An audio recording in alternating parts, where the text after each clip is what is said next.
Hi, this is Peter Woolfolk. First, let me thank you for being a listener to this podcast. It's because of you and many others this podcast continues to grow. As of June 2023, we now have listeners in 2,413 cities spread across 134 countries around the world.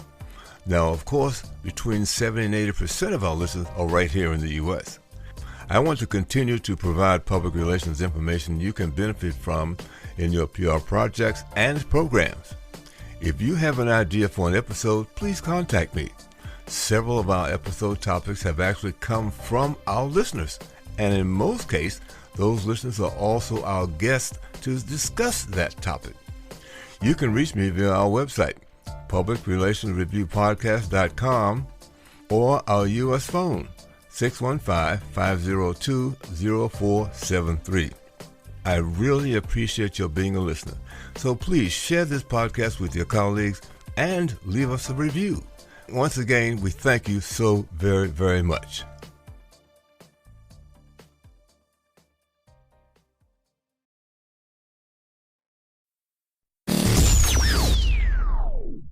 Welcome. This is the Public Relations Review Podcast, a program to discuss the many facets of public relations with seasoned professionals, educators, authors, and others. Now, here is your host, Peter Woolfolk. Welcome to the Public Relations Review Podcast and to our listeners all across America and around the world. Now, here's a question for you. What is thought leadership? Well, one answer is thought leadership is the expression of ideas that demonstrate you have expertise in a particular field, area, or topic. However, many executives and business leaders strive to become a thought leader in their respective fields.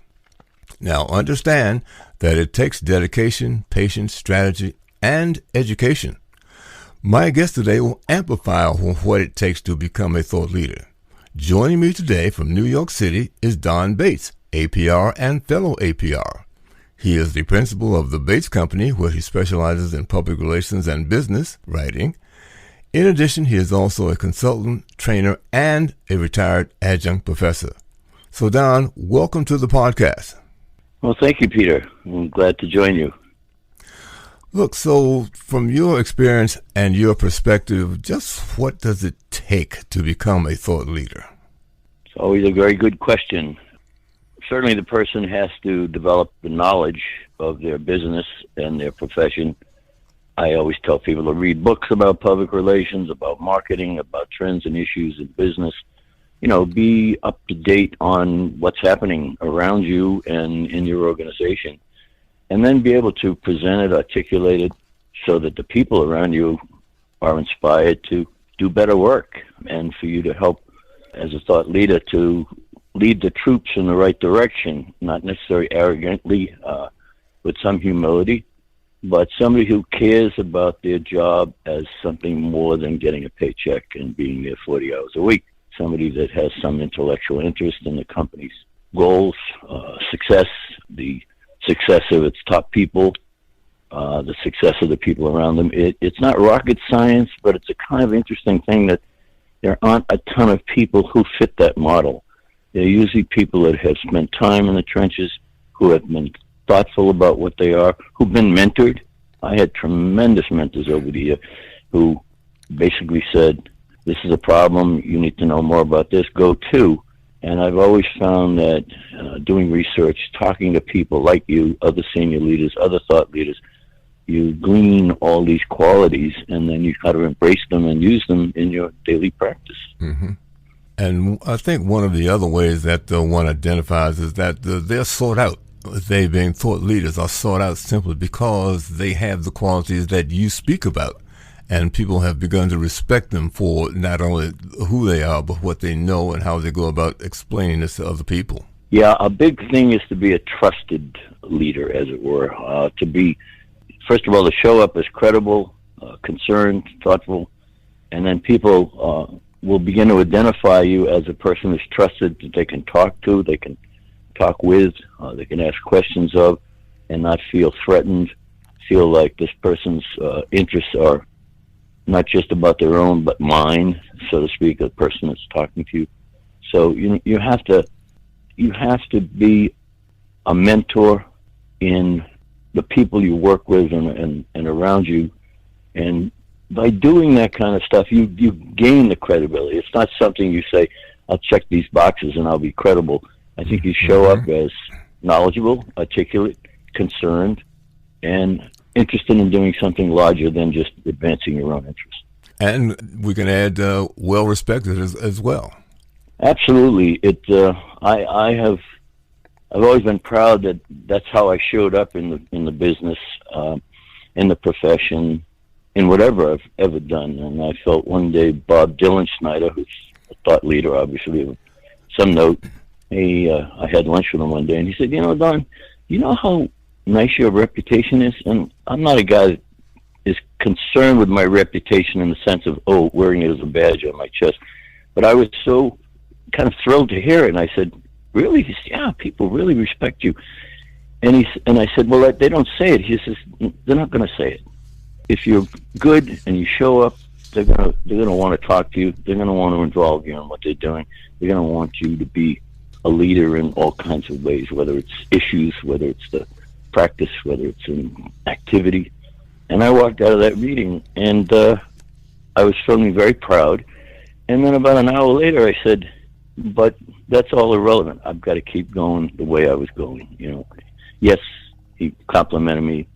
Yes, I compliment people, but the bottom line is, how did you act an hour later or a day later? Mm-hmm. Well, some of the other things I've noticed when they're talking about becoming a thought leader, and maybe you're talking about that too, as well as to avoid talking about yourself too much and to regularly produce some kind of content. And you mentioned that in terms of speaking engagements, maybe articles in the newspaper, those sort of things where you'll continue giving advice and guidance to people who respect you. You've got to give back.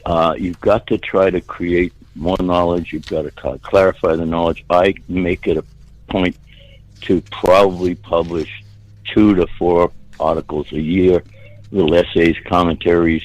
I also blog. I also try to be respectful. I do things with PRSA off and on. I'll comment if someone's, could be a new person in the business or someone's been around for years, and I just try to give them an idea or some things that they can do that are going to help them right now and not pontificate. And I think you're absolutely right. The more you talk about yourself, that's time wasted in talking about the other people. Mm-hmm. And that's a big thing, is to engage other people, to say, what do you think? I was taught way back by a guy who was a social worker. I go to meetings, and I always make it a point, whether I'm running the meeting or whether I'm just a participant, to make sure that everybody there, even if there's 20 people, says something or has an opportunity. Most people are kind of shy. They leave it to the people that are the most assertive, which is fine. But I always turn around and say, hey, Bill, you didn't say it. Anybody else have anything? Bill, John, Peter, Mary? And people will throw in, even if they say, no, not today, I don't have anything to talk about. But it's amazing how many people say, thank you for asking me. Mm-hmm. I would like to, and the next thing you know, they participate. They turn around and they have more respect for you. You've just led a meeting, in the sense of thought leadership.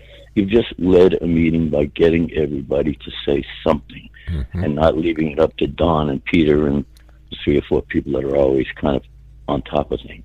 It's interesting because in reading an article, there are a lot of qualities that they think thought leaders should have, courage, awareness of industry trends, interpersonal skills and communication skills, public speaking skills, critical thinking skills. Those sort of things are included, I guess, in the overall assessment of one that is viewed as a thought leader. Well, one of the things I'm big on, and I wrote an article not long ago in CompPro, is about getting to know people's names, get to a meeting early, mm-hmm. before people assemble. Hi, I'm Don Bates, or hi, oh, hey, Peter, how you doing? And spend a little time connecting with the people. Get to talk to them by name. A name is your identity. How many people don't? They don't even know some of their staff. I was in a restaurant the other day, and I said to a bartender, I said, who's the guy, who's the chef, what's his name? And this guy's worked there for 4 or 5 years. He said, honest to God, I don't know. And I didn't say anything, but I was thinking, he is a bartender in a very, very fine restaurant. He doesn't know the name of the chef? What does that say about their respect?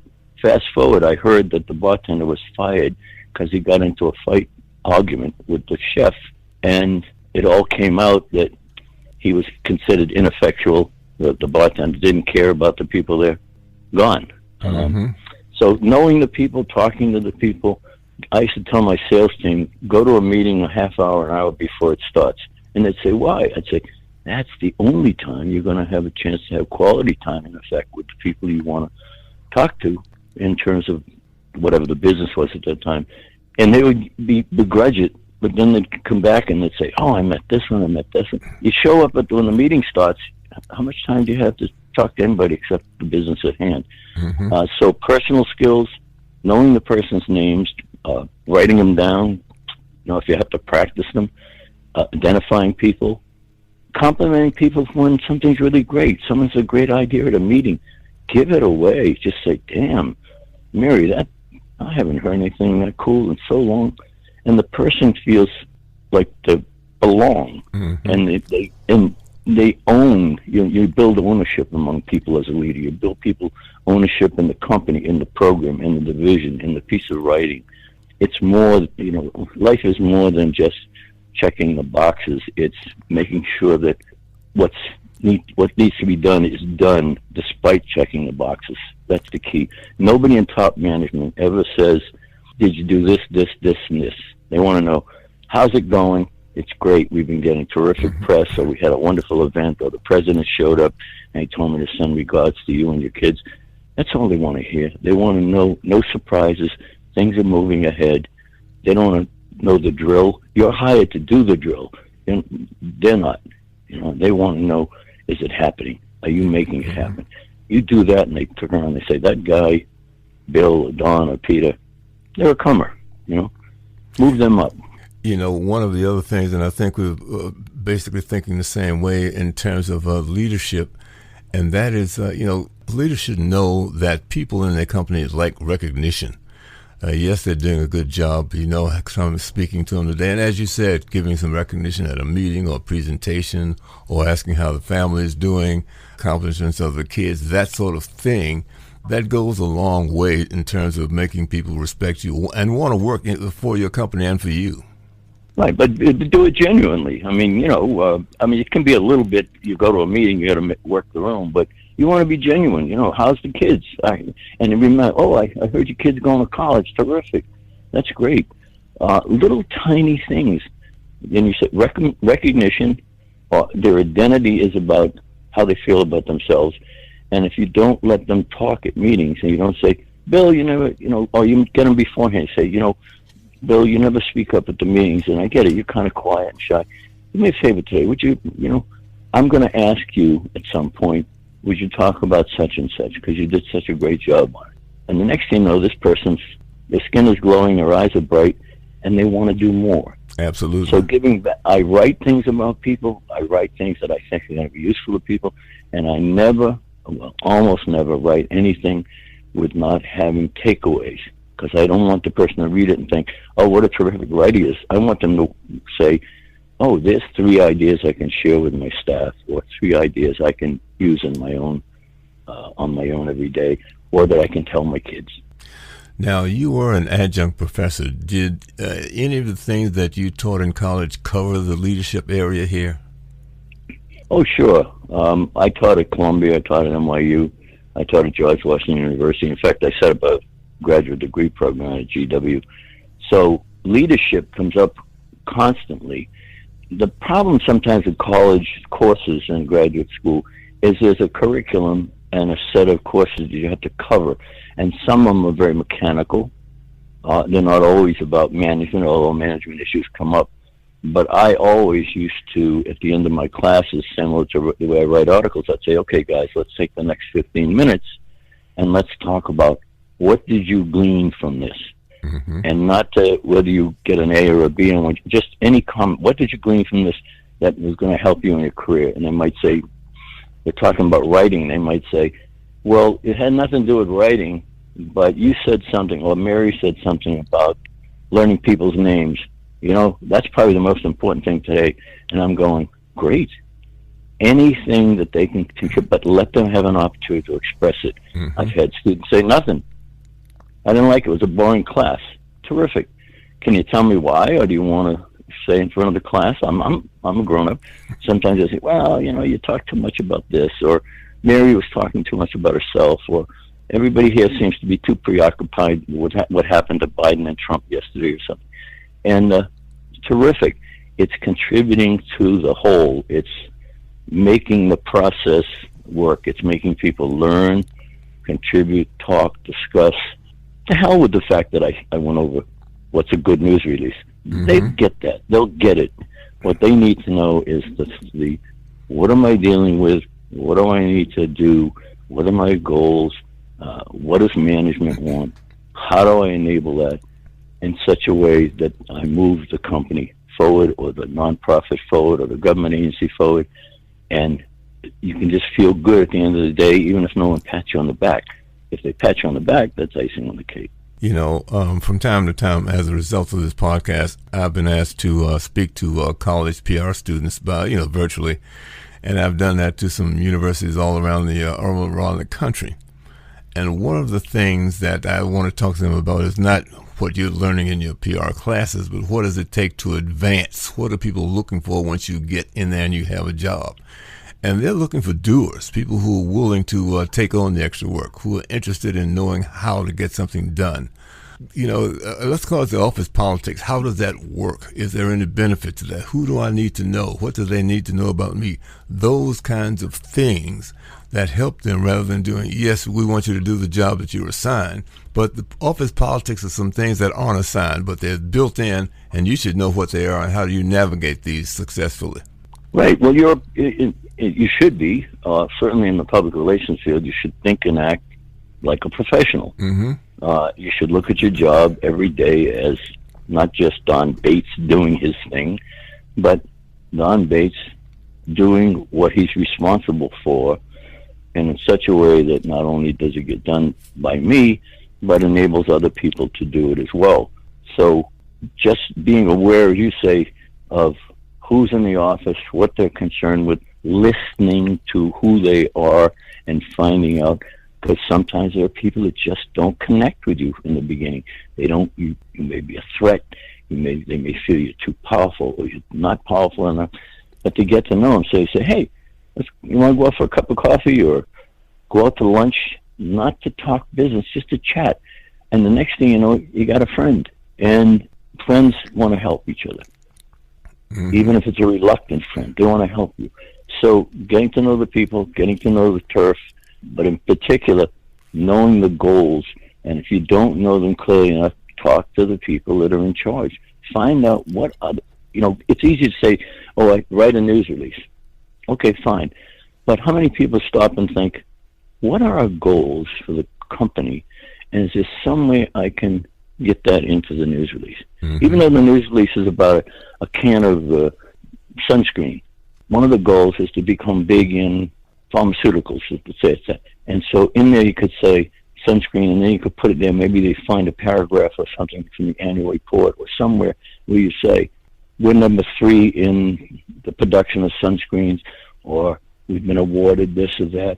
Little tiny things that continually add to the perception of the company's success and forward its goals. It's something to walk in every day and say, I got a big job here. I can help move this company forward. Mm-hmm. And that's a terrific thing to want, as opposed to going and say, oh God, I'm going to write another news release. Right? Well, there's no question about it. You always want to find a way to make it have more horsepower, I guess is the best way to put it. So, than just cranking out a news release. But, one of the other things that you talked about, there's some other benefits when, thought leadership, because actually thought leadership benefits the organization you work for.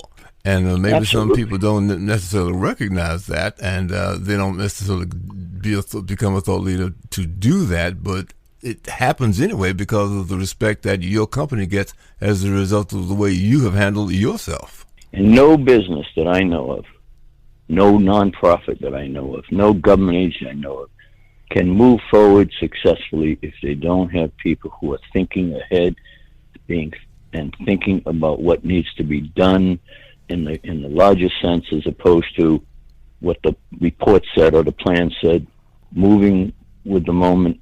You just can't get there without thinking.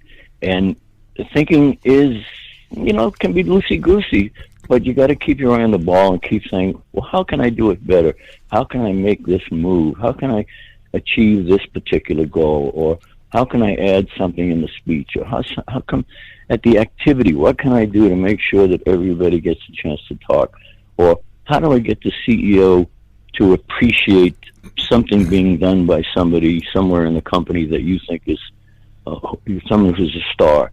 And doing these things, again, not just walking in and saying, hey, by the way, this is the woman out in California. She's terrific. You should know about it. There are other ways. You walk, you talk. By the way, I just had a conversation with this woman out in California, Lydia, and oh yeah, I say she is really, she's extremely interested in doing her job well. That's all you have to say. Plant a seed, so a tree will grow.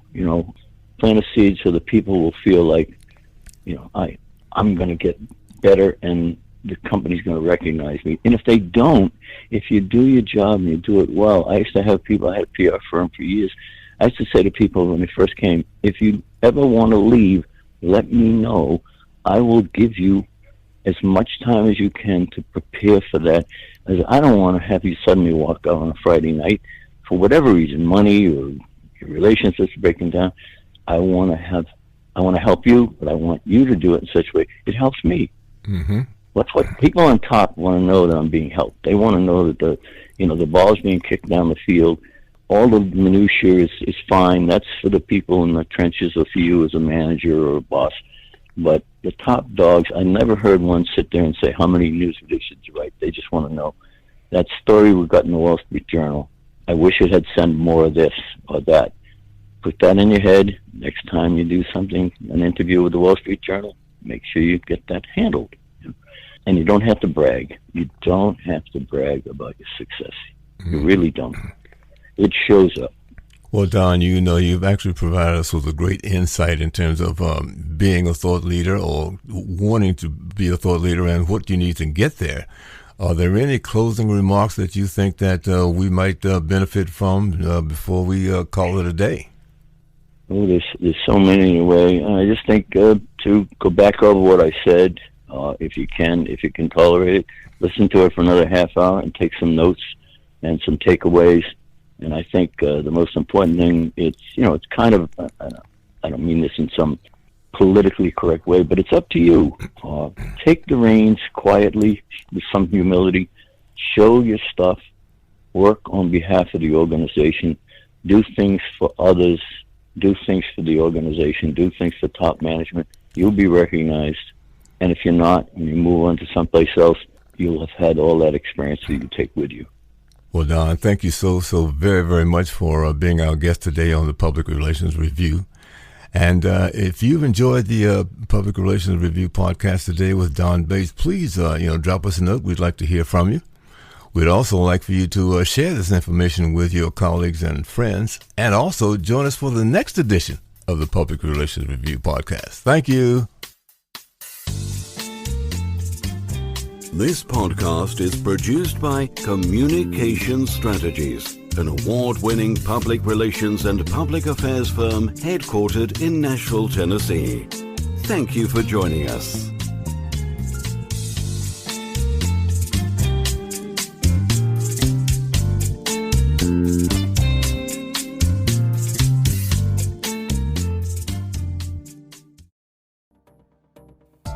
Hi, this is Peter Woolfolk speaking. Now, first of all, thank you so very much for listening to the podcast. Now, I am very excited to let you know that the podcast is now available on Amazon Alexa. You know the drill. Simply say, Alexa, play Public Relations Review podcast, and she'll take it from there. And again, thank you for listening. And if you enjoy the program, please become a subscriber. Now, on to the podcast.